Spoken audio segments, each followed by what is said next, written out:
So let's keep going. So we were just looking at how we can trace the inheritance of a single trait. Here we were looking at leg length, right?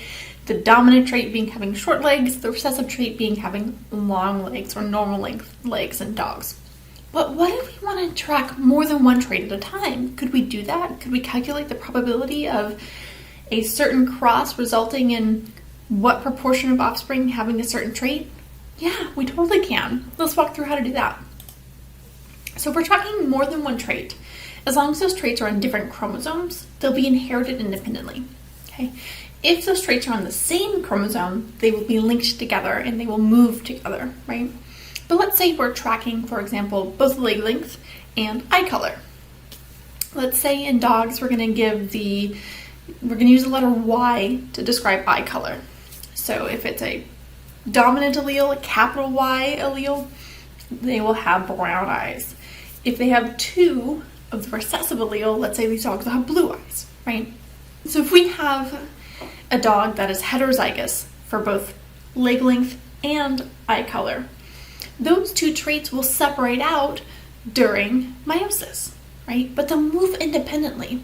So just because maybe the dominant allele for eye color moves into one gamete, that has no effect on the alleles for leg length, okay? They are not linked together.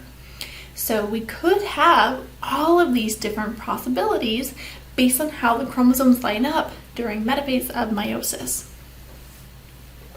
So we could have one gamete where we get the dominant allele for eye color and the recessive allele for leg length, right?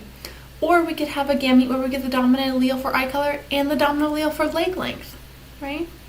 Or we could have the recessive allele for eye color and the recessive allele for leg length. And here we have the recessive allele for eye color and the dominant allele for leg length. So we have 4 different unique gametes in this heterozygous organism when we're tracking these two different traits.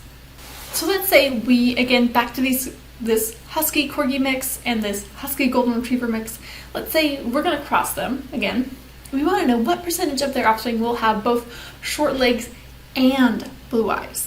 So we are looking for a dog that has short legs and blue eyes. Is that possible in this crossing, right? So here are the potential gametes coming from dad. Here are the potential gametes coming from mom, right? So when we set up our Punnett square for this one, it's going to look a little different and it's going to be a little bigger. So each of these potential gametes, we're going to write them together on our Punnett square. So it'll look like this. So here are all of the gamete combinations from one parent.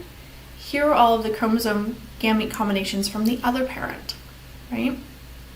So we could have both dominant, or dominant recessive and dominant recessive. Okay, and again, I pulled this from the fact that here, this male right here has 2 copies of that brown-eyed gene, but our female over here has 1 copy of the brown-eyed gene and 1 copy of the blue-eyed gene, okay? So they have slightly different gametes that have formed, okay? So you notice like this one right here, this gamete has both recessive alleles, but we don't see that over here in the male. So if we fill in all the possible combinations, if this gamete were to combine with this one, or if this gamete were to combine with this one, what outcome would that have? So we are looking for, again, short legs and blue eyes. So remember, short legs are dominant. This capital H allele right here means they'll have short legs, so they only need 1 copy of that allele to have short legs. Blue eyes is recessive though, so they need 2 copies of that blue eye allele, this lowercase y allele, in order to have blue eyes. So we have plenty that have short legs, so anything with at least 1 copy of that dominant H allele has short legs. But for that blue eyes, again, we need 2 copies of this lowercase y, 2 copies of that recessive allele. And because dad has 2 copies of that dominant allele for eye color, that brown allele, none of these offspring will have blue eyes. They will all have brown eyes. So none of the puppies will have both short legs and blue eyes. So that's how we do what we call a dihybrid cross. So we're looking at the combination of two traits together, how they're inherited. And usually those are 4x4 Punnett squares with 16 potential offspring combinations.